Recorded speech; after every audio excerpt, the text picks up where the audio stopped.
Salut, peuple du Mali, peuple panafricain du Mali. Aujourd'hui, en fait, je me pose la question, est-ce que ça vaut le coup que le Mali soit dans la CEDEAO? Est-ce que ça vaut le coup aujourd'hui que le Mali doit utiliser le franc CFA? Selon moi, je pense que ça ne vaut pas le coup. Aujourd'hui, le Mali qui est dans la CEDEAO, qui traverse les moments difficiles, pénibles de sa vie, la CEDEAO qui est censée en fait d'apporter un coup de main au Mali, mais c'est tout à fait le contraire. C'est la CEDEAO des bandits, des voyous qui s'associent aujourd'hui à la France pour pouvoir poignarder le Mali, pour pouvoir déstabiliser le Mali de sa démocratie en fait. Ils sont déterminés en fait à déstabiliser ce gouvernement panafricain des Assimi Goïta, des Maliens. Et ça, franchement, je trouve que ça ne vaut pas la peine que le Mali soit dans la CEDEAO. Il faut qu'on se dise cette vérité en fait. Chers panafricains, chers Maliens, il faut qu'on se dise cette vérité. Aujourd'hui, je tiens à dire aux Maliens en fait, au peuple malien, qu'on ne doit pas s'attendre en fait à l'aide de quiconque. Nul ne peut changer le destin des Maliens à part que les Maliens. Nul ne peut protéger mieux le Mali que les Maliens. Ça c'est clair et net, il faut qu'on se dise cette vérité. Parce qu'autour du Mali aujourd'hui, il y a tellement trop de vaudous. Il y a tellement trop aujourd'hui des ennemis qui tournent autour du Mali. Les ennemis comme les Macky Sall, comme les Ouattara. Nous tous, on est témoins de toutes ces choses qui se passent en fait.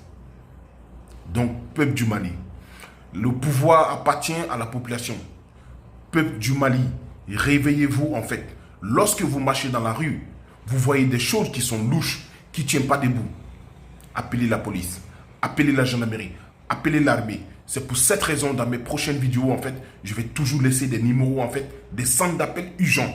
Parce qu'aujourd'hui, il y a tellement trop, aujourd'hui, des mercenaires qui sont rentrés au Mali, qui sont rentrés dans Bamako, qui sont déterminés, en fait, à déstabiliser ce gouvernement panafricain.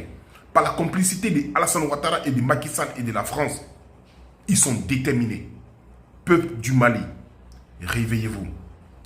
Nul ne peut changer le destin du Mali à part que les Maliens. Ça, c'est clair et net. Il faut qu'on se dise ces vérités.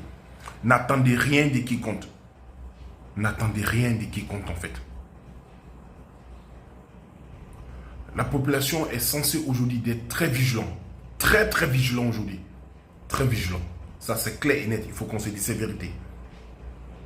Je tiens ici à remercier aujourd'hui tous ces soldats, tous ces jeunes soldats, tous ces combattants qui sont morts pour les patries, qui ont donné les vies pour les patries. Je vous dis condoléances, que votre âme se repose en paix. Je tiens à le faire comprendre en fait, où vous êtes en fait, le paradis, elle est ouverte pour vous en fait. Parce que Dieu aime les gens qui sont justes.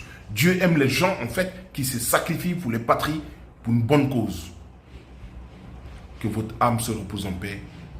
Et je vous dis que toute l'Afrique, que tous les